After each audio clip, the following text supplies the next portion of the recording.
not bullish enough. Yeah, oh no, you not bullish enough. You ain't got D or no. I get stoned by the bolo. Bitcoin set to upload. Experts on reload. Mempool getting hot. Everybody wanna rock. Ayy, runes is coming. Everybody on a knot. Ayy, it's a nuisance. Ordinal Revolution.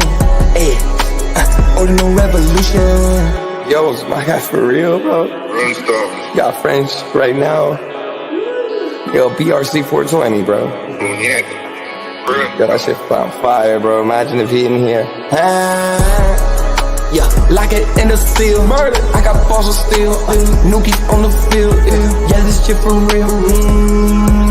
With no calls, I get so far. Got 100 phone calls that I go hard, and they gon' love me. Smoke weed, huddle back. I get shiesty. Where my Bitcoin looking lovely. All this Satoshi's nothing above me.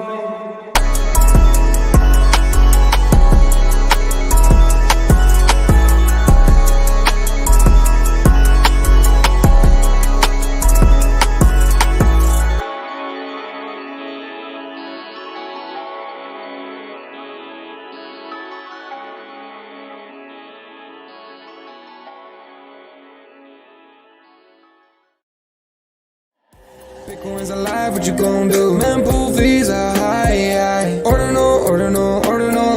Where does it start? Nobody knows. It's a revolution. Ayy, Bitcoin is the one, no substitution. Ayy, with Shizzy and Yagobi, it's Ordinal Revolution. Welcome back to Ordinal Revolution. My name is Shizzy. On this channel, we cover the entire Bitcoin Ordinal ecosystem. What is up, guys? We have an amazing show for you guys today. So we have no Yagobi today, so you're dealing with me. But don't go exiting out yet. We do. I got J25 on today, so I want to make sure I get someone likable because I know how much you guys hate me sometimes because I give my opinions raw, and I get it. You guys get annoyed with it, but it's all right. I got J25. He's very reasonable, very kind, very soft-spoken. So I got him today. No, just kidding. But I'm definitely feeling better today. Thank you guys for dealing with me yesterday when I was sick. But I had that fever and stuff. I laid on the couch all day yesterday playing some NCAA, and I started to feel better. Energy coming back, a little congested still, but definitely the fever's down. So thank you guys for dealing with me yesterday.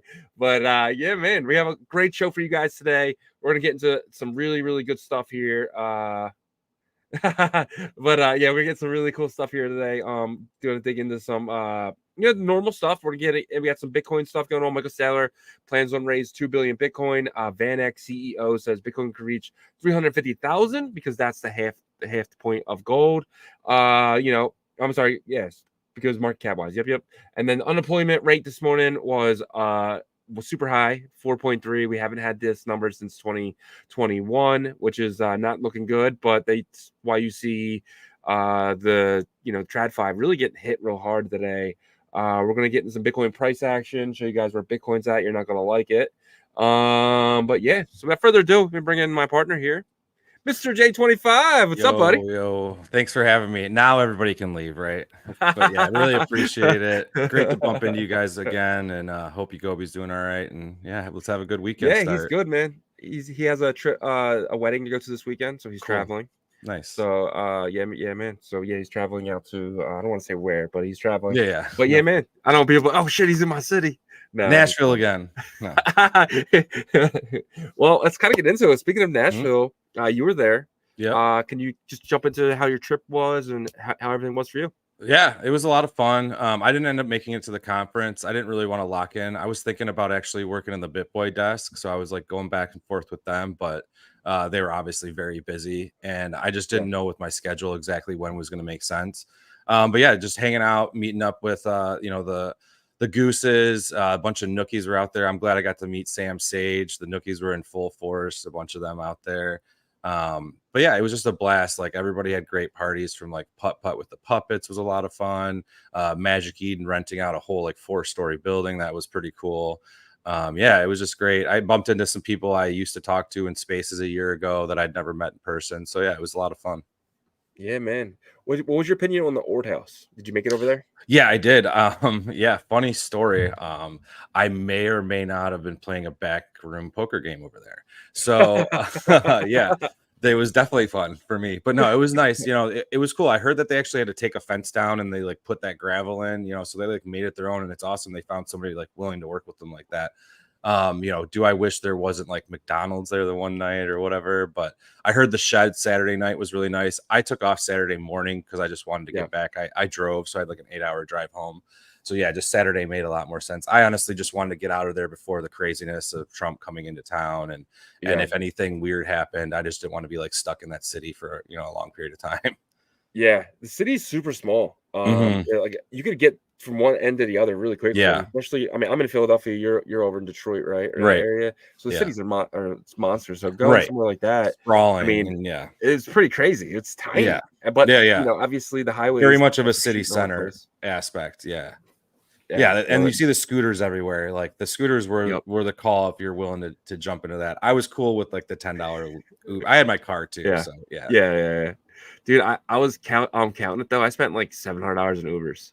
Dude, just like because you're going from one point of the city to the other point, and then going to the Ord house, and then going back to my place. And I stayed pretty close. I stayed on 3rd Street, so I was pretty close to the where everything was going on. But like going to the Ord house, that was like $18 for me in an Uber. So it was like it adds up quickly for sure, especially because there was so much. That was one thing, is like there were so many events. If you really wanted to, like you could just be nonstop all day long, right? I mean, I heard some people talking about that. Like if you went to every single event, you like missed out on getting a real meal. And there was a lot of like burgers and chicken fingers and this and that, but like after a while that stuff kind of gets old. You want to just like sit down and have something nice. But yeah, shout out to Martin's in Nashville. If you're ever there, definitely go get the barbecue. That place is awesome. I went there like 2 or 3 times. Yeah, it was like a block away from my hotel, so I was like, nice. Did you get the Hatties? No, I didn't have the chicken. No. I saw that over by like the Puppets and where a few other people like Kramer were staying at, but gotcha. Ended up parking there. But like even with the car, like okay, maybe you save some money on Ubers, but then you're just gonna spend it in parking, right? Like exactly. I just $3 a night to do my car. I mean, I don't really care because I just add it to my hotel costs, and I'm having my car. Like when I went to Order House, I wasn't drinking a whole bunch, so I stay there till like 4 or 5 in the morning doing whatever I want, and then I hop in my car. I'm just home, or back at the hotel. Hotel. Yep. Yeah, man. Yeah, I can't stay up past like 11, dude. I like 10:30, 11. I'm like, I'm done, dude. I'm like an old man these days. Yeah, I very much am like that. Yeah, I'm trying to break that a little bit, but it's always tough too, right? Like with the kids, you're up at like 6, 7 a.m. and so my schedule's always weird. Like I'm definitely like taking a nap from time to time, but it's because I'm either like playing poker, maybe up on a video game, or like doing research till late in the night sometimes. So I just know my schedule's always fractured. Well, it definitely gets easier with the kids because my kids are, 10 and 8 now, and they sleep till like freaking 9, 10. It's like if you let them, no, my kids are definitely still early birds, but the soon to be 4-year-old starting to get there. Like we have to wake them up almost every day now. Yeah. It gets a lot better, especially I remember this 4 or 5 a.m. guys. Do you know what time it is? You give them a milk, you let them watch their cartoons for like a half hour or so, get the lunches ready, and I mean it's pretty straightforward in the morning. There's for sure sometimes it gets out of hand though. All right, we're jumping to some crypto stuff here so people don't leave. They're all gone, whatever. Michael Saylor plans to raise $2 billion through an at the market equity offering to boost its Bitcoin holdings. So basically they're selling MicroStrategy and they're getting more Bitcoin. What do you think about this? And do you think this is the right time for Saylor to be doing this? I mean, I think anytime you can have people hand you money, you get to go buy Bitcoin is pretty good time. Obviously, different scenario than like the guy on the street versus Michael Saylor. But yeah, I think, if prices are BlackRock's buying, there's a lot of buying pressure right now. So a lot of people were calling for like all-time highs again in the past week or so. There was a lot of people long, but then that's why we had the dip and like 300 million got liquidated, right? So it's just a great point. Even the most well-versed traders don't really know what's going to happen in the market, and I think Michael Saylor has made it very apparent he's going to buy whenever he can buy, right? So if people are willing to invest in him and trust his methodology, he's going to take the money in and go buy Bitcoin. So. Yeah, I agree. Do you think he's rushing that process, though? Do you think that maybe right now, because obviously he's almost at his 4-year point, and I know that because me and Saylor got in around the same time. I got in Bitcoin in August, and he got in August as well of 2020. I remember because he came out in October and said, hey, I'm done buying.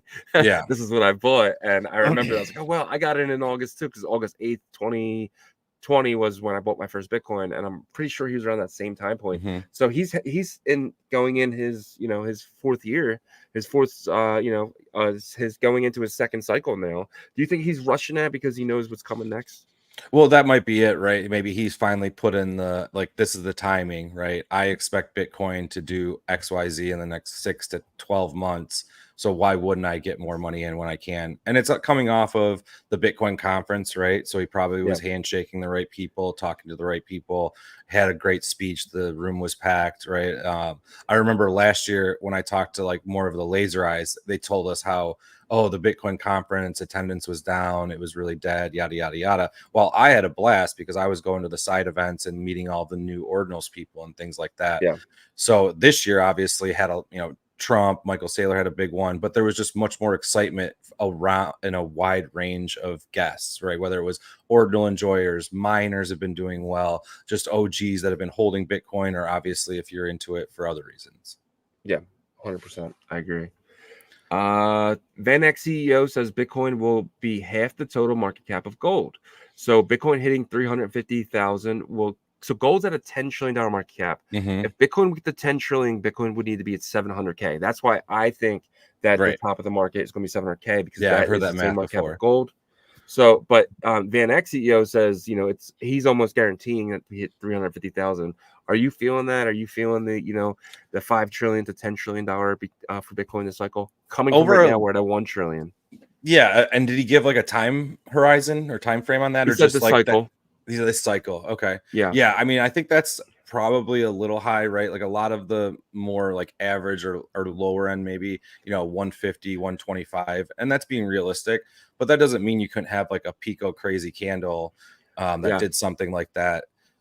For it to be consistently there, I think it's a little bit more of a long-term play, right? I think Michael Saylor has like, moving into the market caps of that range, like in the 40s or something like that. Yeah. Not to say like anybody has it pegged perfectly right, but I think that the talk of Bitcoin and gold comparison is getting more and more strong as we see, talk about maybe the US government holding it in a different position rather than just selling it after confiscation. Other countries, especially like with what's going on in Venezuela and other places around the world, it does really make a lot of sense. And I think a lot of us are also know that the gold market isn't quite as rock solid. So imagine an asteroid gets mined someday, right? The gold price could literally just fall in an instant. Yep, so quickly. And something like that could never happen with Bitcoin. 100%. So my thinking though now is, obviously Trump is pro Bitcoin. We noticed this now. It's came out, said it so many times. If he ends up winning in November, and Poly Markets, which is a prediction market, the biggest one in the world, they still have Trump winning 55 to 45, right? So as of right now, Trump's still predicted to win the election, no matter how much this commodity stuff being pushed on us right now. So, and if he wins, if let's just say November 8th he comes out and he wins, how many other countries are going to want to front run the US? Because now they know we have 3 months until he has to come in and at least do some of the promises. And legislation takes time. Right? A lot of stuff happens within the first 100 days, if that, Exactly. So some of these other countries, they're going to want to be like, okay, we got like 3 months to get as much as we possibly can before they come in and start buying, right? Or they, because eventually, they're gonna start buying it. They have to. So it's like the front running is going to happen, but that's not just going to be from nation states, right? It's not going to be like from these small countries being like, let's get as much as we can. You're going to see things like VanEck, not VanEck. You're going to see like Nvidia, who has tons of cash on the sidelines. Be like, oh wow, they're about to start printing money to buy Bitcoin. What are we doing with our cash holdings now? Right. And potentially, you see billions and billions of dollars flowing in between like November and March. Yeah. I mean, you could see 700K. For sure. That's why, like, I would say, like, your scenario is definitely like the bull case, and that's cool. Like, you're definitely 100%. A bull. You're very bullish on it. And I try to take like, okay, plan for the worst, hope for the best, right? So there's definitely things that could align, and more things are aligning than other cycles where maybe something like that happens. Maybe there is a super cycle, a high squeeze. I mean, like we've seen with BRC20s or some collections, or even just random tokens and liquidity pools, like squeezes happen. GameStop, all of that craze with Wall Street bets, right? So people are getting more sophisticated, even quote unquote retail traders.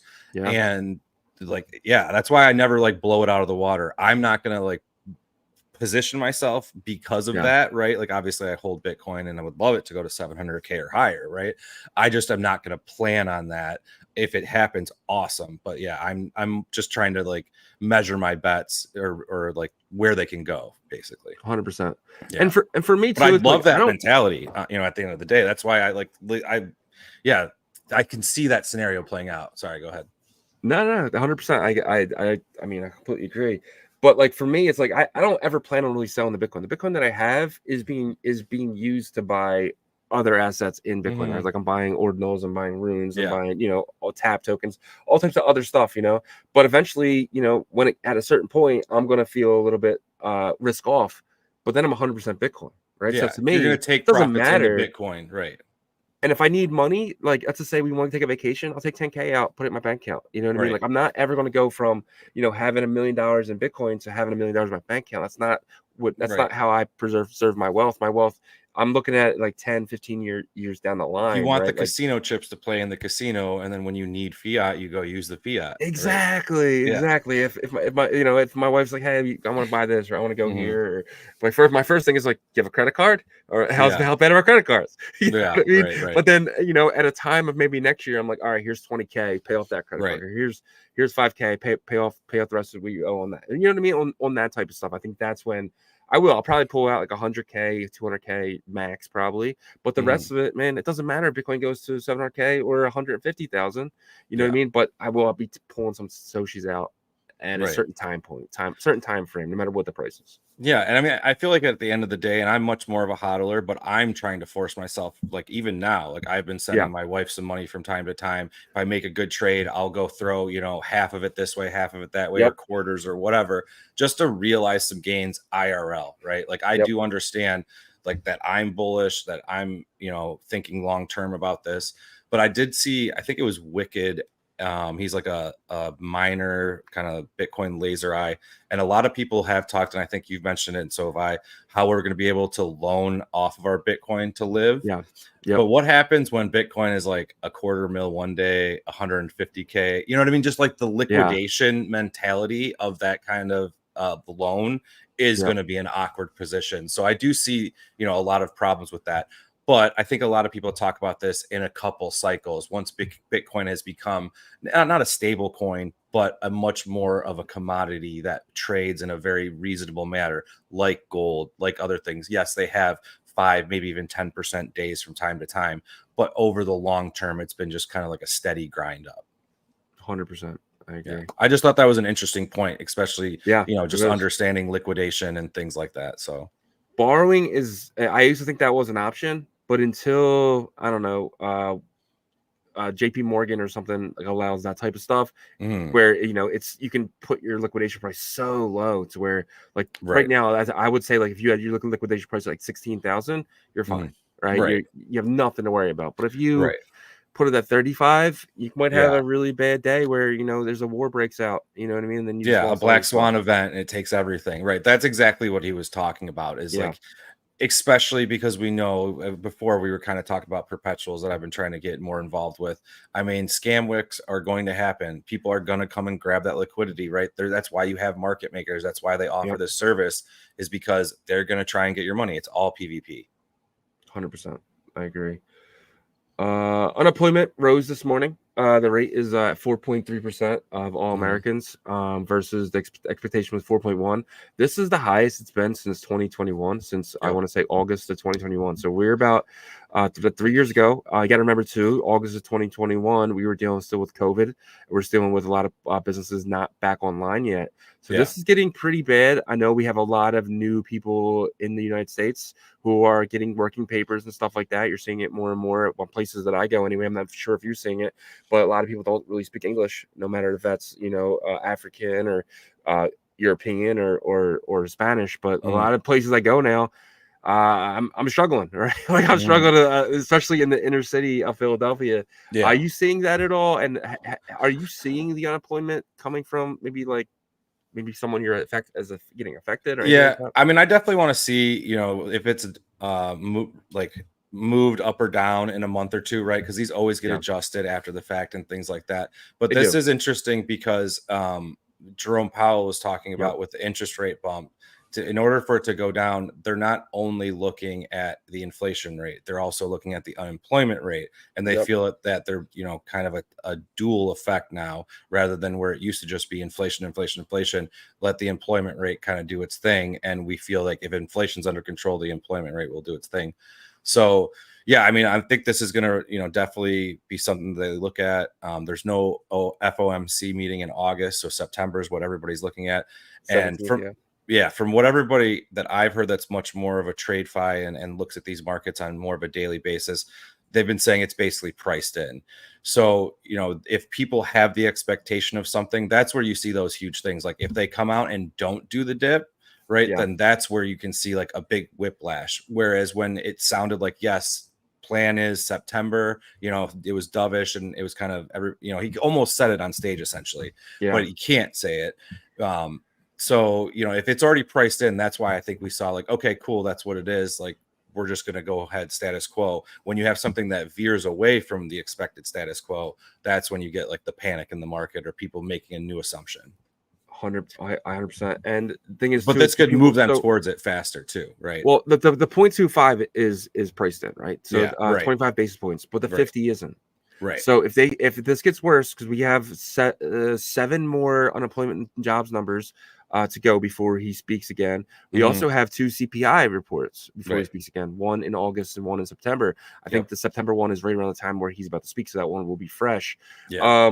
So we have, if inflation is under 3%, closer to that 2.5, 2.2% range, and unemployment is at, let's just say 5%, we could see potentially 50 to 0.75 of a cut, and that is not priced in, and that would take that would bring a lot of billionaires borrowing money again, right? Because billionaires, they don't invest their own money, they borrow at a rate for 4%, 5%, and they try to beat that, right? They get the sweetheart deals from the bank, and if the bank's getting a better deal from the Fed, they can give those sweetheart deals, right? Exactly. And right now with 5%, they're just okay with leaving their money in there on in a bond. But as we get closer to 3%, that's when they're going to get a lot more risky and want to beat that. And 5% is okay for a couple of years, but eventually you're going to want to beat that by a lot, right? So a lot of them are okay, made a lot of money in 2021, and they want to see those returns again soon. And I think that's going to happen, and that is when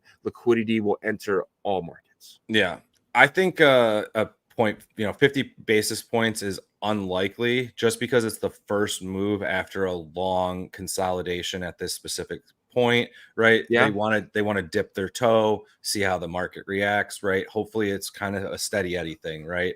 But you have great points, right? If there's more indications that things are needing that, but also I think it's going to be an interesting kind of seesaw, and they have 2 months to think about it. So, right, they're going to have a lot more data. They're going to have a lot more time to do it. What if inflation, creeps back up a little bit along with unemployment, right? You know what I mean? Yeah. Like if they are now looking at 2 factors more on a 50-50 basis or 60-40, whatever it is, it's going to be an interesting fall. But I think that, like you said, the 0.25 is definitely in there. Higher than that, I just think they're going to be hesitant because that is a big jump. Maybe subsequent ones would be if the first one goes well, right? 100%. And inflation's a laggy number, right? Because I'm actually seeing my bills get lower, right? I'm seeing my I'm not sure what you've seen driving from Nashville, but I just paid $3.25 for gas. This time last year I was over $4.25. Right. You know what I mean? So and that's I'm feeling it. That's huge, right? Yeah. So gas is priced into everything, right? To ship anything, to move anything, gas is definitely a big factor, and that's why they look at the numbers adjusted outside of gas and outside of some of those more volatile things. They're still very important, but it 100%. Is something that can make it bounce around. So yeah, it'll be an interesting fall. I think with the election coming, they definitely want to have that positive news on on the horizon. But at the end of the day, you know, Jerome Powell was a Trump appointee, right? Has a much more conservative zeal to himself. So I don't think he's going to try and like make the markets extremely happy or spook them, right? He's going to do what is in the middle and the best interests of all parties.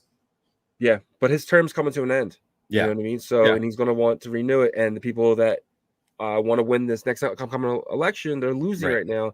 They're going to want people to feel really rich going in November. They're going to want everyone to be working going into November. They're going to want jobs to really be like, you know, they want to. They don't want to go into November with a 5% with a down cycle or even a local down cycle. No, for sure. Exactly. But that is an interesting thing, right? Jerome Powell, and at the end of the day, the Fed is very much arm's length. They can really do what they want.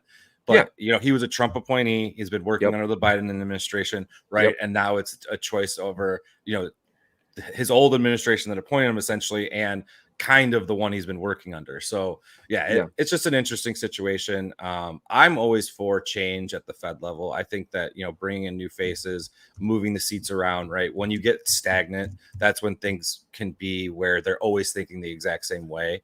So, you know, I like the musical chairs. Let's get people moving around and just kind of shake things up, not to spook the markets, of course, or anything, but just to not have kind of like, you know, the just same old mentality over and over again. 100%. I agree. Jumping over to the Bitcoin fear and greed. I mean, Yagobi, we do this guessing game a little bit. So I want to make you guess. Last week was 68. Yesterday was a 52. Okay, so the price is fucked up now. I mean, sorry, the price is messed up now. But so this number comes in at 8 p.m. yesterday. So at 8 p.m. yesterday, what was the fear and greed? 38. Wow. It was 57. Wow. Okay, I went the other way. Yes, wow, it could be a 38 going into the day. Dude. Right. That's probably a really good guess. I would be shocked if we were over 50 going into tomorrow. So, but because I mean there were some decent dips yesterday, but no, that's interesting. All right, we're gonna take a look at the Bitcoin price action. So, real quick before we get into that, we have a new partner. If you guys haven't noticed, BitPerp, we just signed them yesterday. It's official. The writing is on the paper. So BitPerp, they are an amazing perp exchange. They'll be on Bionics. They're gonna be competing with Surf and stuff like that. So we're gonna be doing some stuff with them. One thing you guys are gonna notice is we're gonna start using their charts for when we're doing Bitcoin price action and stuff like that. Wow, look at that red candle though. Yeah. So, and one thing we're gonna start doing too is when their platform gets up and running. On testnet, we're going to be doing trades. We're going to be doing me and Yagobi, and then maybe some guests and stuff if you're interested ever. We're going to do some trades, some start on a Monday, on Friday, and see who wins. Maybe we'll put up a bitmap or some type of reward for the winners and stuff like that. And you guys can participate as well. We're going to do some fun stuff with BitPerp. We got a lot of stuff in the thing with these guys, but definitely check them out. They're at app.bitperp.io. I'm going to have everything you're going to need to check them out in the show notes below. So check that out, and you're going to see them a lot. So just get used to them. So right now, Bitcoin sitting at 62,800. Man, dude, I checked it this morning. We were at 66,000. It's coming and getting all those longs, dude. Like I feel like they're doing this every time. So I've been watching the funding rate a lot, and obviously, you know, BitPerp's not online fully yet, so like, you know, it doesn't have it. But I've been looking like Mexi and a few other places, and it's been like almost eating a zero the last little while, which means there's a ton of people long, right? And I know a lot of the day traders, shout out to like the Bitcoin Benjis, got to meet Shitcoin Shaman down there. That was pretty cool, awesome. Dude. Yeah, a little side note. Yeah. He kind of told me about that like a week ahead of time. He's like, but don't tell anybody. And he had the most fun of anybody in like, yeah, definitely. But those guys, he had no voice on Saturday. I know. Well, he was telling me, so I hung out with him the day he was trying to get it back, and he used to be a singer in a band, so he's done music for a long time.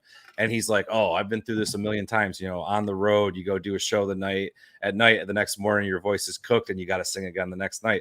So he is gargling like apple cider vinegar with cayenne and drinking lemonade and this and that. And I like took him to Whole Foods to go get it because I had my car, and we just kind of hung out. It was great too, because the lobby of my place had like a foosball pool table. You know, it just had like a little like entertainment area for everything. So we just hung out there a few times. But yeah, talking to them, they were very bullish this week. because there was so much liquidation levels at like the all-time highs, 70 to 72K, where everybody likes to short. So that their kind of theory was that it was going to go up there and capture that. But what we've seen a lot of times is they will do this kind of like fake out a few times where it will like notch down a few levels. And even, as we're looking at this in the last day, right, it looked like, oh, cool, we hit a bottom. Let's bring it out. Oh, wait, one more time. Let's get all those longs that move their stop losses into profit, right? They can take their little bit of profit, but now they don't have 100x, 200x for this next leg up back to all-time highs possibly or whatever. And that's literally what I'm trying to do. So like I'm seeing this, on the 5-minute chart a lot, and I'm by no means a professional, but I'm taking small bets. And this is why I like it, because I have a poker gambling history, is because I can take 3 to 5% bets. And if I catch a 10% move with any X, even 5, 10, 20, right? And most of the time, let's be honest, we're probably in the triple digits, but I will dial it back sometimes, especially if I move away from Bitcoin onto like Ordi or Sol or some of these more volatile assets. But that's what the market makers do, right? They are, I've had people tell me that perpetuals are literally, professional stop loss grabbers, right? Like if they see liquidity in certain areas, like even if it's not the prime example, like, well, you could get more if you went here, but it may be just make more sense to go grab this, then go up there, right? They can do both. And on crypto, the rules aren't as crazy as they are in TradFi. So a lot of those guys who, masters over there, afraid to get in trouble, they come over here and there's no rules. It's Wild Wild West to them. Yeah. Right? So and they don't have to say who they are. They can use a perp exchange that, is either on, non KYC or something that's, completely on a DEX. Right. So, they have way more avenues of playing outside the guidelines of TradFi. Yeah, and if you go to TradingView, and shout out to BitPerp, I'm sure it's going to be a great platform. But like as you have more liquidity and you have deeper books, right? You have a more true chart. Like if you go on even TradingView and go from MEXC to Bybit to Binance and this and that, there is a discrepancy in price. It's 100%. Very small. Arbitrage is eaten up by bots very quickly. But at the end of the day, right, like these are all trading assets at a slightly, it's not down to the fraction of the cent perfect. I agree. Yeah, man. Jump into some roll call. Let's see who is here. Let's see who's here on this Friday. It's Friday, bro. Isn't that crazy? Yeah. Happy weekend. Yeah, man. So first is first. That's how we do in Bitcoin. And Tim Baker, congratulations, you, my friend. You are in. He says, "This is my new job." So the cover of today's thing is a thumbnail. I don't know if you've seen it. It's a guy working at McDonald's. Oh, nice. Because we're all working at McDonald's today, right? So right. Do you want? And today's episode is called "Do You Want Fries with That?" By the way. So PJNZ in that number 2 spot. Shout out to you. He said, "Oh how." Wedro. He said, "No, I'm like Bitcoin with my Bitcoin." He said he wants Bitcoin with his Bitcoin. All right. Mr. Sheedy's here. He said, "Graveyard, let's effing go." Mike's World is here. Kai Effect is in the building. Patrick Meady, one of our mods here, Yasher. He said, "Who is the kid on the poster?" It's just AI, man. It's just AI. Bitmap Capital is here. Patty Poo, the Bitcoin machine himself. Shout out to you. He said, "Amen, Yasher, amen." Ordinals Walla, he said, "Ordinal Revolution." I'm sorry, Ordinal Sweets. Sorry, man. My eyes are just not working today. So Ordinal Tweets is here. Danny Boy, shout out another one of our mods. Appreciate you, Danny. Rick G is here. He says, "Long live the tap tokens." Reziak is here. Shout out to Reziak. Joko's here. Shizzy, hope you're feeling better today. Thanks, Joko. I appreciate that, man. And I am. Chief Axel's here. Chief Axel was actually running the booth at the BitBoy booth. Oh, nice, nice. I think I saw him in the chat too. Yeah, cool. Yeah. Yasher said, "We love you, Shizzy. Love you too, Yashers, man." Toshi is here, Hong Kong. Ant-Man says, "Shizzy F the world." How about you, man? Cache Cats is here with the coffee and the donuts and the dog go to the moon. I love that. I read that just perfectly there. We got Zahid in the building. Hi, guys. Kai Effect. No. Akala is here. Let's see. Pelpa is here. He says, "Yo, GM," to the people in the trenches. Yeah, we're all in the trenches, man. Shout out to you as well. Sujao is here. He says, "Ordinals seem dead right now. Bought Node Monkey at 0.17 and the puppets at 0.1. Yeah, they're going to be good numbers for a couple months, man. So you definitely got some deals today. We're going to jump into a little of that later. Risking my life savings here. I think there's no such thing as life savings no more, right? It's just it's just your Bitcoin go. Yeah, better all on double zero. Exactly, No, for sure. please. Steamy J is here. Vision of Tomo is here. Sixes is in the building. Hollywood Meta said it's way too late for people to start feeling rich. That should be sound. We still have some time, man. You never know what a nice stimmy check would do, right? I am Gaines is here. He says Zach here. Let's go, Shizzy. Shout out to you. I am Gaines. Zach. Let's see. Zaza Ben Said is here. Coach Katz again, and Ant-Man is after world for the win. Laugh my ass off. I live F the world though. He said, okay, so it's for the win. Do you ever see that FTW for the win? Okay, I know that it's from an old old like game show type thing. Yeah, I can't remember like pick this door one or whatever, but yeah, I've seen that a few times. It's much more in the gambling, but I liked it. I heard you say that too, and I was like, okay, it can be both, whatever. Yeah. When I was growing up, I think FTW was like, F Yeah. the world, but Yeah, I could be wrong. Some Rage Against the Machine type of stuff Right. back then. So, Mhm. all right, let's kind of get into our ordinal topics here. Our first one is bottomed out. So this is something I got from our conversation pre-show. You were talking about potentially getting into some things that you think potentially bottomed out. So I'm going to ask you, what are your top 3 things that you would buy now that you feel like that have bottomed out? For sure. I bought another puppet around like 0.11, I want to say. Okay. They were defaults from Liquidium. They were like barely under. If I would have ran to the floor and dumped them, I could have. But I think that they're definitely a great community. Shout out to Hills and running the puppet putt. This is not VC back. This is not anything that funds are pouring in. They're getting markets made for them or anything like that. Obviously, maybe Magic Eden is doing that or whatever. But at the end of the day, it's a community that's been built over years on Ethereum on several different chains. They have artists, they have degens, they have nerds, they have guitar players. It's just a very well-rounded community that's been building for a long time. And I've just dug them. So maybe I'm being some of their exit liquidity. But I think that, like they were saying, like even this point, is definitely obviously a good buy. I'm kind of, I made my bet when I thought the bottom was in over like a couple weeks span. And then it did this next leg down. So I've just been kind of standing pat. I really want to see volume pick up, even if it's 10, 15, 20%. And then that's when maybe I would deploy a little bit. But I did, I did try to kind of like fire up things because I really like using Liquidium because I can either get it in a premium asset that I feel like if I hold for 6 months to a year, I should have no worries of getting out of, or I just get the Bitcoin in the interest and move on and do it again. But with things just being so shaky, even with the Bitcoin price, I'm just kind of standing pat. I was hoping that we would take this next leg up. People would be at all-time highs, very happy, and then the Ordinals market will return. So I think we're kind of on pause as we range again, and maybe it dips a little bit lower.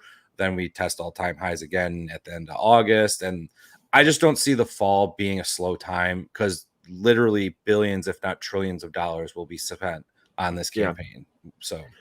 And we've done this before, right? We were buying last September, and we repped the benefits of that in December, January, even November.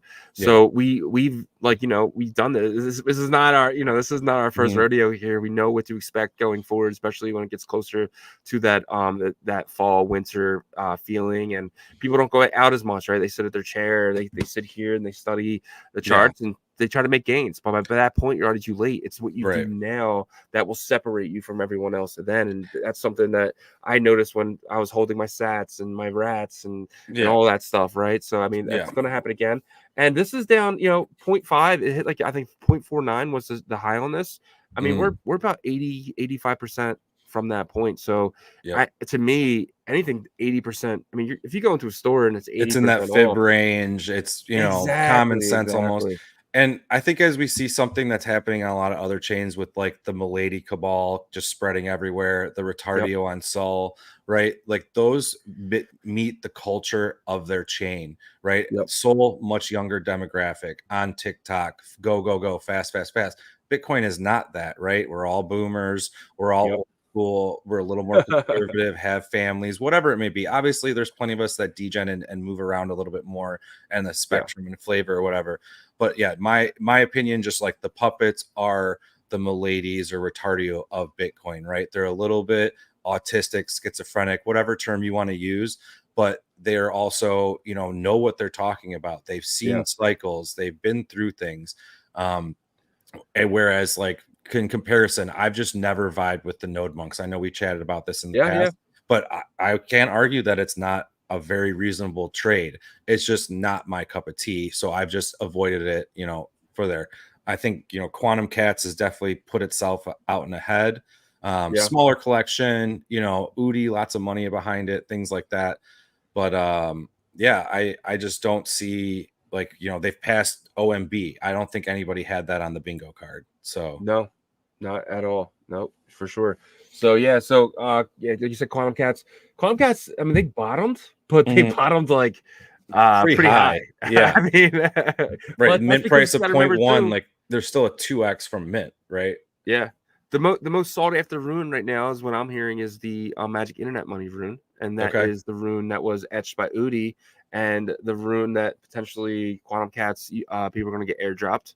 That was one that never happened yet, right? Yeah, that's the one rune that has been dropped yet. The Magic Internet Money. Like the way. I mean, I mean, well, why would you do it now? If I get airdropped anything right now, I'm dumping it for Bitcoin, right? Yeah. And then potentially buy it back later. So if anyone's doing any type of airdrops right now, it's not the smartest thing, So. But yeah, man. So you said so you would put your number one buy right now. Let's just say you're sitting on like a full Bitcoin. You want to get into the markets. Your number one buy right now would be puppets. And that was what I did with loans and then defaulting. It actually happened like right when we were in Nashville. So I wasn't like, in trading mode, ready to jump in it. I was kind of peeking at my phone and just like, I'll let it be. I mean, I don't think you can argue with like OMB has definitely dropped right from their all-time highs. Is ZK going to do another collection? I would not like to see them dilute the collection again. No, I think they really have to stand pat and start moving forward. For like a lower cap one, I'm definitely going to have to shout out, I'm biased, Hong Kong Goosenals, but the Ordinookies, Sam Sage out there showing face at Consensus. He was just at Nashville. They had a great following with Chico, Zach, Spicy Mango. I know I'm missing Coin Up. I'm missing a few probably. Oh, Mythical. So it's just Ordinookies, right? Ordi. I think. Yeah. N. No, I'm not saying it. NOO. Yeah. I used to get it from Sam's. There you go. Yeah, the search on there is weird sometimes. Yeah, like it doesn't. Yeah, populate it right away. They're sitting pretty still, dude. These haven't really dipped at all. Yeah. And just, shout out to like the OSD guys, love you or whatever. But a lot of us have like chilled out for the summer, right? I was in Vegas, Block's running a farm, Kramer's doing some shooting and things like that. Hype's been feelings traveling left, right? Feelings. I think she had some like living situation issues or whatever, but I definitely hope she's doing well and would love to have her back in the fall. But this is what happens in legacy markets, right? The sayings sell and may go away. So I think that as we get more and more, we're not going to be a legacy market or anything, but Bitcoin and the Bitcoin ecosystem, just daily traders. I think Farmer Joe took like a 2-month break, right? So a lot of people do this in the summer to refresh, recuperate. But these guys, they've been around every single day. They've been doing their thing. And they're on top of the alpha, whereas like I would argue, in the winter or whatever, Ordinal Support Desk was definitely on top of that. We are not, like we're playing video games and talking about stupid crap. I've noticed. And it's fine. You know what I mean? It's just, we're excited about some things on the horizon and we'll definitely dive back into it when we can. But we are not a group of multi-chainers, right? We will transition a little bit here and there, some groups of us, but like Ross, the artist for Ordinookies, very astute trader, Airdrop Hunter, etc. Anti-cheat that's been hanging out over there. Unfortunately, rocks like a D-God and an ape, but amazingly smart trader, in my opinion. Dave Toshi. And I'm sorry if I'm missing a few of you guys, but yeah, I definitely like hanging out with there, chatting with them all. And they bring a great perspective that lets me kind of branch out, because I don't really like to like shitcoin on Sol. Don't get me wrong, I've done it. Yeah. But if I do it now, I'm basically staking Sol because I believe in the casino keeps running, right? And then I'll put some things here and there on a bet, like, oh, this could go from 50 to 500 million maybe in a bull run or whatever. I'm not sitting on pump fun and doing the, you know, crazy stuff. As fun as that is, like, usually you're just lighting it on fire, right? Yeah. And we're hearing rumors that, you know, there's going to be a pump, a Bitcoin.fun on Merlin. I believe one just launched for Ethereum. I can't remember the name, but I think the Daily Alpha was talking about that yesterday. And the Daily Alpha, another great one, a bigger space that has a lot of good information on different chains, you know, very Bitcoin centric. I enjoy like the airdrop farming aspects of things, where I can put in like a small bet and then have it reap rewards for a long time to come. So that's what I've been digging in. Like I've been a little bit involved in the Ton network. So they have a group that's putting out a phone. It was like $150. So I was like, well, maybe this gets me, you know, $1,000 worth of airdrops. And now my kids have a phone in a couple of years to break that I won't care about. Right. So that's the stuff that I like. And the nookies are definitely on top of that kind of stuff, along with the normal markets, getting whitelist, all that kind of stuff. So I've for sure have been, I minted, you know, I've been around since then, and just love seeing them, you know, kind of come into their full flavor. Yeah. I have, two nookies. I did mint it one, and then Sam gifted us one. Nice. He did our song and stuff like that. Of so course. Go with your wallet, and he's, you know, he sent over a nookie for me, so I'm gonna keep it, hold it forever. You know, I don't sell the gifts, right? I sell the airdrops, but like when you know, if someone in the space sends me something, I usually keep it for sure. So but Itsutoshi says oh, wrong one. He said, legit is Sam a real nice guy too. Generally has time for people and good for group and laughs. Yeah, Sam's just a good dude. Oh yeah, he was excited, like so excited every time. He's like, you're J25, you're Shizzy, like, it just jumped on you, you know, like, excitement everywhere. Sorry, go ahead. Yeah, man. No, definitely, dude. He's like grateful that like we made it his song. And I'm like, dude, thank you for making the song. Like, like, you know what I mean? He's just a good guy, dude. You know? So no, I hope he does big things, man, for sure. All right, so what are you looking at though? What you know, if you had some capital to deploy, I know you're fully max leveraged everything out there, but yeah, if you were looking at stuff, what would you think about? I think runes have the highest peak, in my opinion. I just think that not a lot of people don't agree, but I'm pretty deep in the runes. See, I never went all in. I always DCA. So like I'm still buying at these points. You know what I mean? Like I always keep Bitcoin on the side. So everyone's like you know, down bad, but I'm sitting there like I'll just buy a little bit more Billy Cat. You know what I mean? That's when you want to buy the blood, right? When everybody's terrified and capitulating. You never want to go all in, right? And that's why when stuff does jump, I take profit to get my Bitcoin up in case it dips even harder.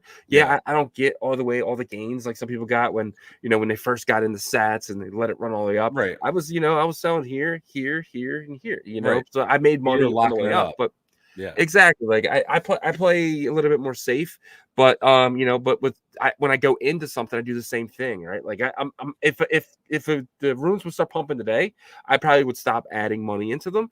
But as we get lower, to me, I've played this game before. I was buying, you know, sats because I never minted sats because I was so afraid of getting my transactions kept getting screwed up in the beginning when I first started minting. So I was buying them off secondary. They were cheaper off secondary back then. You know what I mean? So that was a great example of like the fee arbitrage that could be played back in the day. Yeah, exactly. Yeah, it's kind of like what's happening with you know, the fees with I think I bought like 20 billion for like $250 and was just like, I'll just leave this, you know, and let it be. And I still have it because I threw half in the swap, so that's been locked forever. And then I have half just kind of chilling. But even like dog and like I have my opinions on runes and other things. But even when I was leaving for poker, you know, I made like 75% of my position what I believed, and I hedged my own thoughts, right? Like I kept a little dog, and like I should have sold it and it would have been worth more. But also, you know, in a year or two, if it is a $2 to $5 billion token, I didn't have to worry about timing it. I didn't have to worry about watching the charts. I didn't have to worry about any of that, right? I just have my bag packed. So, you know, I'm probably leaning more towards the take profit maxi that, and I know you like to get in and out early and use size and things like that. And a lot of the traders, that's the for sure mentality. But I still want to leave like that moon bag or whatever it is, and maybe it's 10% in this and 50% in that or whatever, and I, you know, move it around. But I think there's for sure some good mentality towards like just leave some things tucked away for a rainy day. Yeah, a lot of these, and if you talk to people back in the day, you're going to have just these wallets filled with old dead shit coins. So be it. I mean, look at Solana. There's 1.5 billion tokens that have been out. But if you hit one of the 5 that went to 5 billion or whatever, you're happy, right? So that's the game, unfortunately, that we're playing. Yeah, man. 100%. I agree. And but runes though too, it's like, so I know dog's going to do well, right? Because because of the builders in the space. So I don't judge a project by the market cap. I don't judge the project by how many transactions is going on. Nothing like that. I judge a project by how many builders in the space. Being someone who interviews builders all the time, right, or talks to builders all the time, I'm saying like my conversations are you know, what are you doing? Like, you know, what are you guys building? What are you guys looking at? And it's just runes. Like no, like the tap guys are building, but they're building in such secrecy that the builders don't even know what the hell they're building, right? But the runes builders are so open. Like one of my partners, Fluid, you know, he's building this time locks you know, staking system. He's building swaps with runes and stuff like that. And I asked him, you know, why not do this with BRC20s? And it was like, well, it's going to double the transaction fee because of the you know, the transfer inscription, right? And once you lock it in the vault, there's no way to send it back out of that vault because the transfer inscription. So there's people, you know, they're building what's easiest for them and what makes sense for them. And when Liquidium dropped their token, they didn't drop their token as a BRC20, they dropped it as a rune, right? So I'm just getting indications of, I keep saying the same thing over and over. When I talk to people and I say, hey, like, what are you buying? Most people say, oh yeah, I own some of that dog. You don't ever hear really people say like, oh, I have some Ordi. Like you heard that like last time you heard that, right? But people feel like Ordi's already had its run and they want to get into the next thing that could have a run like Ordi has. So for me, I just see the same thing I saw with BRC20s, the same exact thing, just with runes. But the runes are a little different in this case because we have Leonidas to pump the bags. You have Trevor, even though people's opinions of those guys are shit, but their following accounts are huge. And when someone new enters the space, they don't normally enter with Ordinal Revolution. They usually enter with them, and then later want to get more degen and find things like OSD and Ordinal Revolution. Right. Well, this is a good one. So the Runestone second token is allegedly going to be out by the end of the year. How do you feel about that? Well, that was the promise made early on. Yeah. Like, no matter what, second token by end of year. I mean, I'm still okay with that because you saw something like Lobo the Wolf Pup. You know what I mean? It was airdropped to the same people who had the dog token. But dog, people just have that first is first mindset. Will it dilute dog a little bit? I don't know if it will dilute dog. I feel like it'll move with dog. It'll be a more degen dog. You know what I mean? So it will like take the time space of Leonidas, you know what I mean, right? Like if like he's gonna have to bull post half and half or 70-30 or whatever, right? I don't think he will bull post as much for it though. Okay. Like, it'll just be kind of like a gift, and it is what it is. Yeah. And then you have to wait for the next gift, right? So for sure. But if you're holding runestones at this point, I mean, they're super cheap, right? So you can't really be expecting to get, you know, him to really push your bag. But you're gonna see other groups of people kind of take that huge airdrop that he has to airdrop this to all these people again, pay a crap load of money again, kind of see that and say, oh wow, this is, you know, 50,000 holders. I'm gonna jump in and push this. So I think people are gonna come to the front of the line and make a name for themselves by pushing that next token. It might not be Leonidas. Right. No, for sure. And that's why I've hedged against mine. I think that like the runes protocol itself is interesting, but it was it was overpromised, right? Like the launch, everybody was told it's going to be an experience like Solana. Come over here, Solana guys, right? So that's my biggest thing is I think a lot of the easiest, lowest hanging fruit of liquidity is the Ethereum and Solana traders. And we already burned that bridge a little bit, right? So maybe it can be fixed with a great DApp and things like that.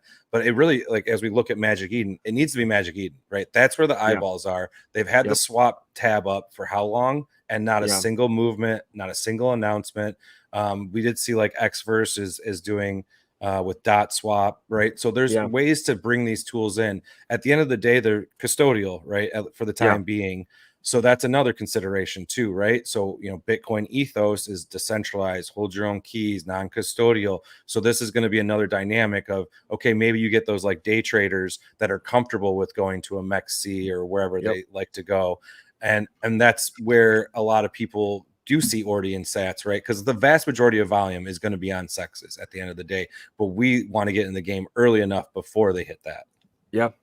Well, something like dot swap or Odin swap, right? For that instance, we know Nakeeb for Odin swap. We know all about him. Like he's been here. It's very trusted. If something does go wrong, it's fucked. The whole situation's fucked. You know what I mean? Yeah. So it's so with Odin swap and them holding your stuff, I think as long as a swap, if it's custodian or non-custodian, right? If as long as the swap works correctly and it feels like a swap, and in 10 to 20 minutes I receive the opposite of what I of what I gave. If I give Bitcoin, I want to ruin, or if I want to ruin the Bitcoin.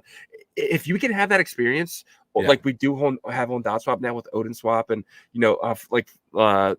Fluid Dex. I'm going to talk with them in a little bit, but they have a non-custodian swap where it's limit orders and stuff like that, and that's different as well. But the way that dot swap does it, and dot swap's been around for a long time, right? Like I remember. I appreciated them forever ago. I was like, these guys, what are they building? Now they're, if you swap on Xverse, you're swapping through them, right? So congratulations to them for sure. For sure. But that's what I mean. I think you need to have a partnership like that because all of the volume, all of the eyeballs for the most part, OKX and some others, Unisat are still, have some volume, but Magic Eden has solidified, their position around Ordinals and obviously runes. So if they were to partner with somebody like dot swap did with Xverse, whoever it may be, right, that could be the real push, because I agree. Like there is technically dexes that can do swaps, but their order books are so thin. There's not enough eyeballs there, right? So 100%. if you can get those order books thicker by partnering with a major platform like this marketplace, it's a win-win for both sides. But that's the huge difference between Ethereum and Solana and everything else, right? There's no liquidity burn. At the end of the day, these market caps are some random dude in some random place listed the bottom of the floor, and that's what the market cap is. So until you can actually have liquidity pools, burned in things that are just set in stone, you can't get rugged.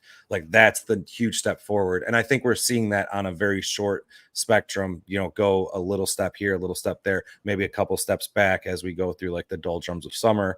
But ideally, even if it is somewhat custodial, it's still a step forward. The swaps for BRC20s, this and that, whether fractal Bitcoin is amazing or not, it's going to be their time to shine or not. And if it doesn't, then so be it. Like, who's the next builder that's going to come and take their shot? 100%. And like, I think it's too with the custodian ones, right? Let's just say it's the teams that put up the liquidity.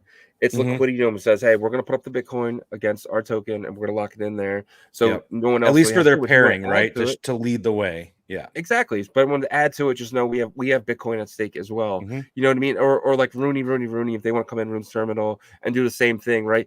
What that's going to do, you're going to look at it and be like, okay, well, that's those guys, right? So I mean, I'm going to come in with them. So their Bitcoin is, and I can put a notification if they ever withdraw that, right? So that would be a bad day. But the token would probably go to shit anyway, and their company would probably dissolve. So I mean, but I'm just saying, like, it's kind of cool that we do have this stuff here, even if it is. Right. And a time lock mechanism, maybe that's it, right? Every quarter it rolls over, and you just have to watch every quarter that the time lock was reissued and this and that. So maybe it creates some instability around that period of time, especially while it's a new piece of product on the market.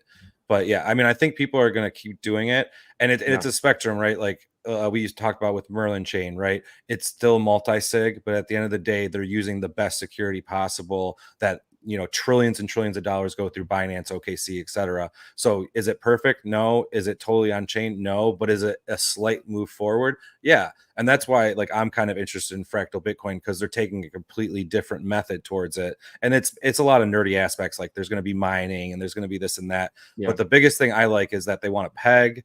They want to do a copy of Bitcoin with the tweaks that they want, faster blocks, more information in it, right? It's not the same old, like, let's get an EVM and bring it over here. And some have done better, some have done worse, right? But they're just kind of putting out their own model. Honestly, it's like a it's a BSV's dream, right? Like that they're making their copy of Bitcoin as like a tumor off the side of Bitcoin.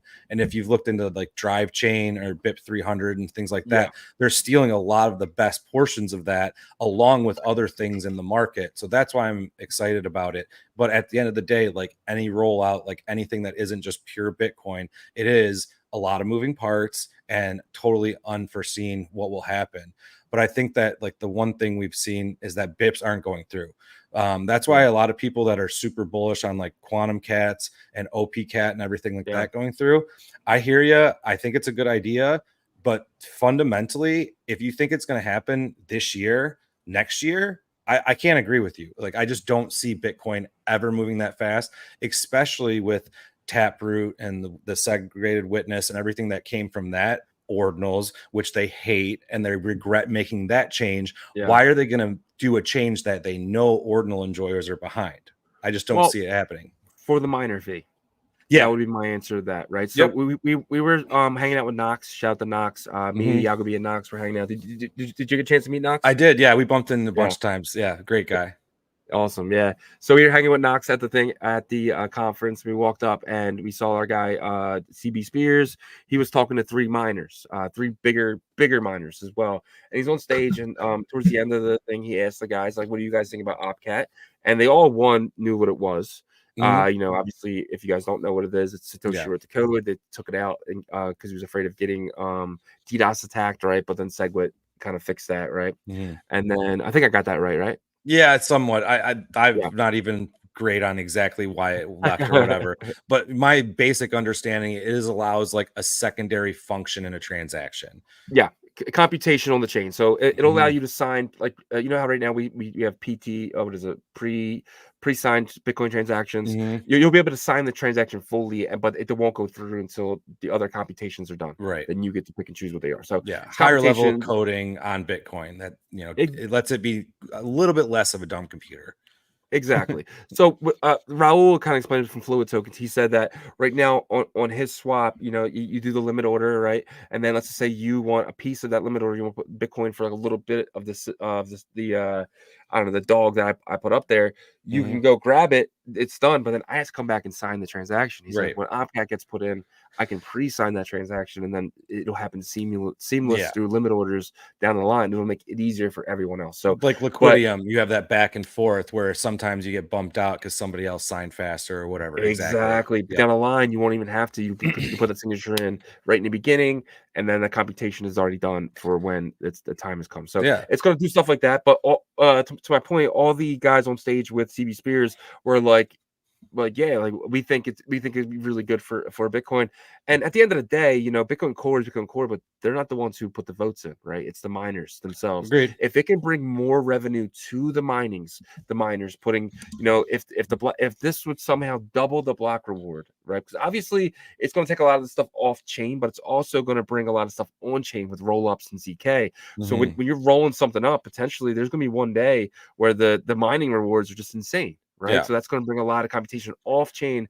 And which it could do too. I heard some people talking about this is Ethereum now, instead of using, Amazon cloud servers and stuff like that, they could potentially inscribe everything into Bitcoin and then just have, using OpCat now or computation proofs or whatever. Yeah. Proofs coming off. And now, so everything is really just happening on Bitcoin. What's that going to do? It's going to bring more transactions to Bitcoin, bigger blocks, because stuff's really tough to inscribe. I mean, if you want a really good picture, you're going to be paying for it. But that gives the miners fees, right? So it's the miners who actually pick and choose what opcode gets put in.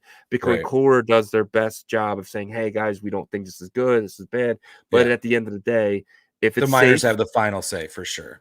Exactly. And if it's safe for Bitcoin, because obviously they built their business around it, and if anything happens to Bitcoin, any hack or something like that, they're screwed themselves because they're holding all this equipment that it's useless at that point. Right. But at the same time, someone like Bob Bodley is already saying, like, hey guys, like it's completely safe. Like they've been testing it for a long time. It's it's on Signet now, and it's just like people are trying. They have bounties out to try. People trying to hack it. People can earn lots of Bitcoin. No one's been able to do it yet. And the longer this goes, the more proven it is, the safer the miners feel in that regard. And then they just start seeing the fees and saying, why haven't we done this yet? Yeah, and that could change Bitcoin. So Right. I don't know if that happens this year. I think you're right. Yeah. This year, next year might not be it. Maybe but next 2 years, cycle, if there's like kind of a momentum, because the miners, even getting the miners on the same page, right? Like at the end of the day, it's very US China centric, yep, right? So they're living in 100%. 2 different time zones, 2 different languages, right? Just getting all those ducks in a row is going to take time for sure. Yep. Yeah, man. I gotta do some housekeeping really quickly. I hope you don't mind, Do Jay. your thing, buddy. So one of our partners is Fluid, and today is Fluid Friday. So every Friday we give a quick overlook of Fluid. And I'm curious if you have you used Fluid yet? I've clicked on it a few times, and I Yeah. meant to do the swap because I know that airdrop is coming. But thank Yes, you you for got 2 reminding weeks. me. I'm actually going to write it down on my to-do list today. So will I get it done recommend this everyone weekend. do it. So the top 1,000 people are getting a Fluid pass. So that the pass of 3 tiers. The more trades you do, you get a gold tier, silver tier, and I'm wrong with the tiers, but they're normal. They're like gold. The colors are wrong. They have orange like as the the number Olympics, 1. you know, gold, silver, bronze, or whatever. Exactly. So there's one's the best, two's the second best, three's the third best. So get a third best, you just got to get in the top 1,000, and obviously to get the second best, you need 7. You'd be in the 700 range, and obviously you want to be in 300 range to get the first best. So what are you gonna be able to do with them? So not only is Fluid borrowing and lending, their swap, which I'm talking about, and it's pretty easy too. You have to all you have to do is make one trade. You just have to come in here, just make one trade. Right now, I have how much dog do I have here? I have about 0.4 dog, so I don't have enough there. I don't have enough Bitcoin, but it's super simple. You just come here, you just put, let's just say 0001, and then click here, and then just do the swap. Swap it in. It's going to bring up your wallet, and it's completely safe, so you don't have to worry about any of that. Fluid's been around for a long time. They're building on Cardano, so they're definitely fully doxed and LLC'd and all that stuff. So just put your wallet in, and it's going to bring up swap at $11. I'm getting 2,000 dog, confirm, and then as soon as this pops up, boom, you're good to go. So that one trade that I just did there was going to earn me a pass. With that pass, I'm going to be able to come back here and stake it, and I'm going to earn the Fluid tokens themselves. So Fluid right now, they have the FLDT token. If you're on MEXC, you can actually buy that token over there now. It's a Cardano token, but it'll eventually be a Rune back 1-to-1.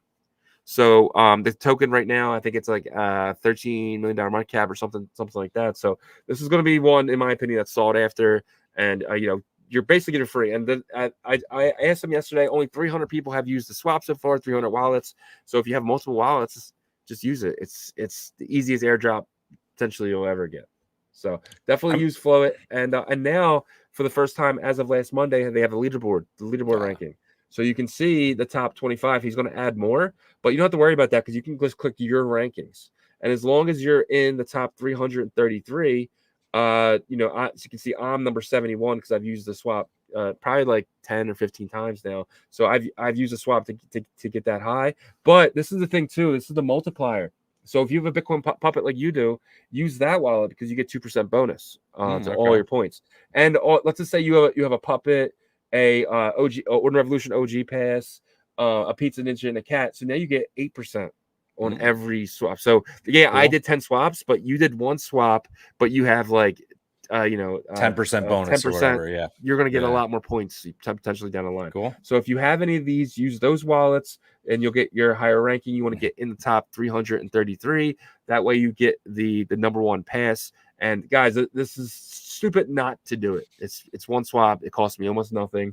So, but yeah, so that is Fluid Friday. Thank you for dealing with me, Jay. But what's your opinion on it? No, I've definitely clicked on it before, and like I've said, like that's going to be the big step forward is when we can get obviously swaps, right? But actually locked liquidity where the devs can't rug it, or it's very hard to rug in some manner other than just being held by a multi-sig with a security company. Because we know that very smart people out there sit on their computers all day long trying to figure out how can I work around this, or how can I get easy money this way, or whatever it may be. So yeah, I mean, I definitely have been watching it. I've for sure clicked on it. I actually pulled up the tab, and I'll be making a swap because this is a great airdrop opportunity. You know, if you can do something simple like that.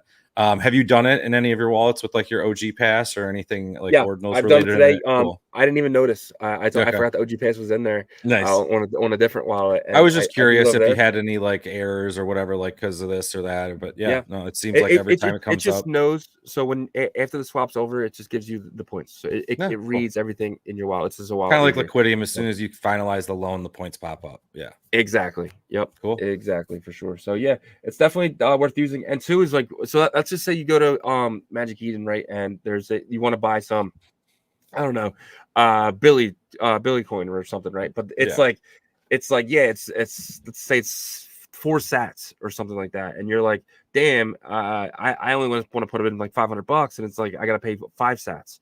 Well, Mhm. potentially you could just buy that whole thing, take that to fluid tokens, and then sell the portion that you don't want at the Yeah. at the higher price, because what fluid does is they come in the back end and they take pieces off your giant chunk, and you can buy it like whatever, you know what I mean? So Yeah. you don't have to buy a whole chunk over there. So that way too, it's like you can just buy it in little pieces. Yeah, and that was something that popped in my head earlier, but I'm surprised it hasn't even happened with BRC20s or even runes. Yeah. But it could easily just be a UI thing where you click a button, and whether it's Yeah. an inscription or a splitting of rune, say I have 1,000 of J25 token and I Yeah. want to sell 25 of them. It should be a UI where I put in my input, click a button, and in Yeah. the back end, the splitting happens or the inscription happens or whatever. And yes, it maybe not confirm the listing for 10 to 30 minutes or whatever, Yeah. but that's just the UI handles everything else. And if you want to do it the old school manner and have all the Yeah. control and be, doing it the old school way, that's what you're comfortable with, you're more confident in it, sweet. But maybe a turbo method or whatever. Yep, exactly. And that's actually what I'm hearing, that because Benny from Tap, they're dropping their marketplace in a Mhm. couple weeks, and that's something that they're considering doing. They're going to have it's not you're not even going to feel like you're working with the transaction, the transfer subscription, because it's Okay. all going to be done in the back end. That's And good. something like Unisec should have did this months ago. Yeah, and You know what I Magic mean? Eden, OKX, everybody. Yeah. I'd So, like but they Magic Eden, haven't. shout out, I gave him some gripes about the Yeah, swap, but like that little slider function, right? That yeah, UI, simple. It was an improvement, right? It was an yeah, improvement upon trading. That's the little stuff we can do that isn't technically on chain, but makes the trading experience better. Just like, Deck Screener and Trading View and all of these tools weren't the same a year ago or 5 years ago or anything like that, right? They've just found out what traders like, what's more simple for them to use, and then give them the tools to do it. 100%. I agree. Yeah, man. See if we got any questions in the chat from you guys. You got any questions for J25? Throw it in there. I don't really see anything. Oh, here we go. J25, what do you think of NOK poker? This is our guy 1 and 2. Shout out to 1 and Yeah, 2 out, shout out man. Bitmap Daddy. I'm interested. I did see that they started to reveal. I did grab some of those cards that were available if you own certain collections, Dog, Runestone, etc. Puppets, I believe, and Frogs. So they airdropped, the first bundle, but then you could go to chisel.xyz/KARDS, I believe. I'm not sure if they're still available to grab, but it was like $2 or $3 to grab a few. So I for sure am interested in it. From what I've heard from various people is like this is going to be a slow process. It's going to be some sort of game. But it's not going to happen like today. It's not going to be like Gob, where it came out and you had to make a decision, whether you die or this or that, and it kind of all played out within like a week or two. I think that most of the teams are taking the Taproot Wizard method, right? Like Yeah. let's draw these things out. Let's have the anticipation be as long as possible, and then do things. So, obviously, But I I'm know gonna what No Ordinary Kind is. What is the No Ordinary card? No ordinary card. So you got one dropped. I think it's on Magic Eden. Because I have one of three. I have a gold NOK, a hollow NOK, and a green NOK. Yeah, Should I have gotten 3 cards? I don't think they're listed. So I believe, and it's a little bit confusing. I've had Morale come in and explain it a little bit. So like, Okay. I think if you open the card just outright, or sorry, you open your condom wrapper, because that's what it is. Yeah. If you open that like outright, I think you get like 2 cards. But if you like peek and make a decision, maybe you only get 1 card, or like you get 1 card of one level and 1 card of another. But they airdropped a bundle of them. the ones that were just no ordinary cards. So they have a Twitter handle that's the cards, but then you could also, with certain collections or whatever, go claim more. So yeah, there's a game behind this, and obviously like Seize Control is the Ordinal project, which No Ordinary Kind was part of, but it seems like they have like the secondary handle for the game, and that's going to be, you know, obviously under the family umbrella, but its own, you know, offering of some kind. I have 1 of 3 of these. How do I peek inside? I didn't unfortunately get these. I've seen, if you look on their Twitter feed, they have like a little video of like you being able to rip the corner. I don't know if it's live yet or not, and I'm not sure exactly. But the like if you go to the No Ordinary Cards timeline, they were talking about different collections. I think it was like if the founder retweeted their thing, you can get 3 of that collection versus just 1. So they were definitely doing the like, hey, give us some free promotion, and you know, we'll give your collection a little more benefits. And then they revealed at a specific block number, which obviously just passed, I believe, overnight or something like that. And so now they're revealing his cards. When I was peeking at Genie Dead, I did see some people buying those in like the Alpha Signals area. So yeah, it's an interesting one. It was so cheap. I definitely grabbed some. You know, maybe it's the next pizza, like Uni said. If you were paying attention over a week span, you got a nice little airdrop. But if you weren't, right? So yeah, I grabbed like what I could. I think I probably could have grabbed a few more, but it would only let you get 1 card at a time. So you know, I was kind of doing like the roulette where I'd go to one wallet, see if I could claim, go to the next wallet, see if I could claim, and just like whenever I had free time, I'd do that, and I haven't had the time to do it lately. So I got what I got, and we'll see how the game plays out. But yeah, poker, ordinals, I'm in. You know, that sounds interesting, man. Yeah, for sure. Yeah, and if they're taking their time, and there's going to be more cards coming with the collection, this and that, right? Like maybe it's something you want to try and build a good hand or whatever. There's definitely going to be. Oh, nice. 3 royal flushes together so far. That's probably good. Right? Another OSD guy, man. OSD is showing up today. I put 3 royal flushes together. I feel I don't know why I'm so late on it. I was getting the show together this morning. I missed all this stuff. Oh, yeah. and it's interesting too, right? Because there's been so much focus on their collection coming out, as it should, right? They did great marketing in Nashville. You know, they had a good run up. I like that they did some interesting aspects of the reveal and being able to pick and choose a little bit. So like I'll get good price point at the end of the day. You know, unfortunately I couldn't get in because I was just first come first serve and Magic Eden broke. But even that is bullish, right? There's enough eyes, whether, you know, maybe Magic Eden like downsized their servers or something over summer, but they're a big website, right? Like they're not getting like the ink servers or anything. So just the fact that like the Bitcoin page broke means there's enough eyeballs that are aggressively wanting to get in the game, right? So I think that is a good sign. We had the Aeons, right? Whether it was, you know, an up and down, and maybe they come back, maybe they don't, whatever. But like you're seeing some like silver lining. Does it mean we're back? No. Does it mean like maybe we've hit a bottom? Maybe. I don't know. Yeah. It definitely reminds me of the earlier like Goosenal days, though, when we did see a lot of like collections come, and a lot of those collections ended up doing really Every well. website broke, right? Like that's why I didn't get a puppet on midday. Website broke. All that stuff, right? Yep. 100%, dude. Yep. So we're definitely seeing some stuff happening right now that definitely reminds you of the beginning of last bull cycle, with the ordinals, not like, you know, not with Bitcoin itself, but like what we dealt with last. I want to say it was almost like 11 months ago at this point. Right? Yeah. I think the goose was like early October. You know, there was bitmaps and like the BRC20 kind of start to curl up. I'd say probably September-ish. So yeah, I mean, we're all human, right? And summertime is playtime. So I think this is a good reminder, you know, even for myself, that like this happens in legacy markets. It probably is going to happen in our markets, at least to some extent. There's still opportunity out there, but it's a good time to do more research, maybe airdrop hunt, or just get the heck out of here and go have some fun. Yeah, or that too. But I think the next month or so, man, I think it's going to be time to start digging back in again. I think, you know, if I have a vacation from the 10th to the 17th with my family down the shore. But like when I get back from that, dude, I'm just going to start really focusing on getting. I know what you're going to say. Much Bitcoin as possible. So for sure. What was I going to say? Go ahead. I thought you were about to spit out a balls deep right there, but I'm gonna go balls deep for sure, dude. It seemed like I'm gonna like it was funny. all the Bitcoin that I have is gonna be flushed into Bitcoin layer 1 assets. I know that for sure. If I'm sitting here in September and October and I have any Bitcoin left, I'm gonna be kind of mad at myself because then I haven't found the deals yet. But I want to be 100% layer 1 assets by like November. Nice.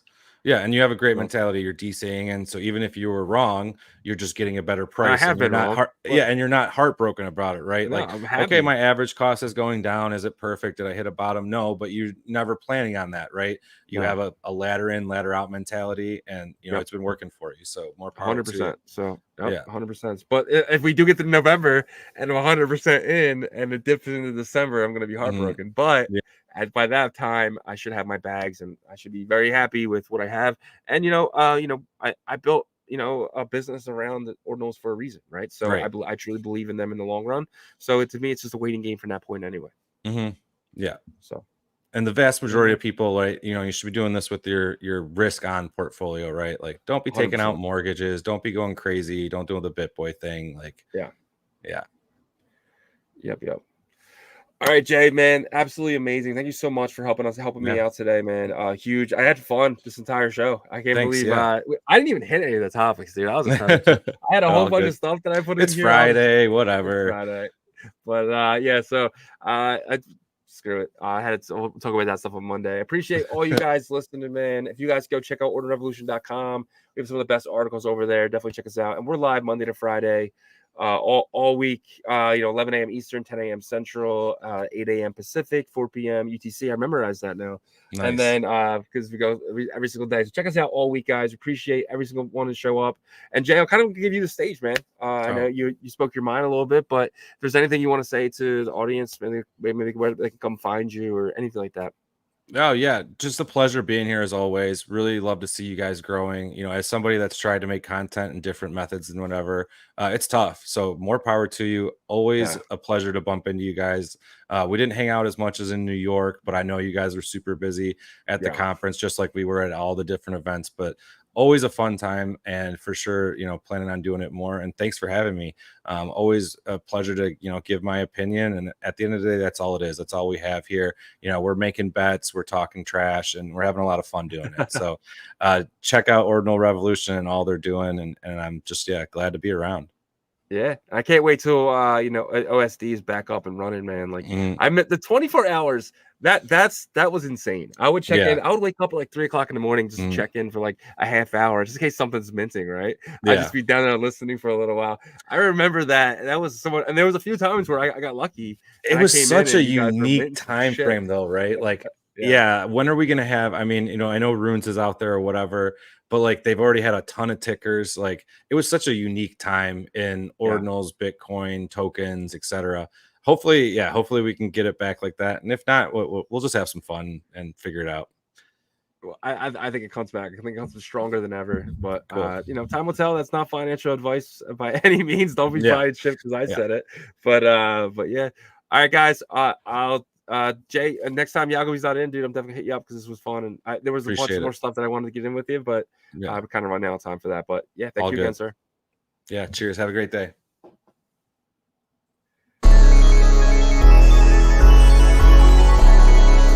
We OG, oh no,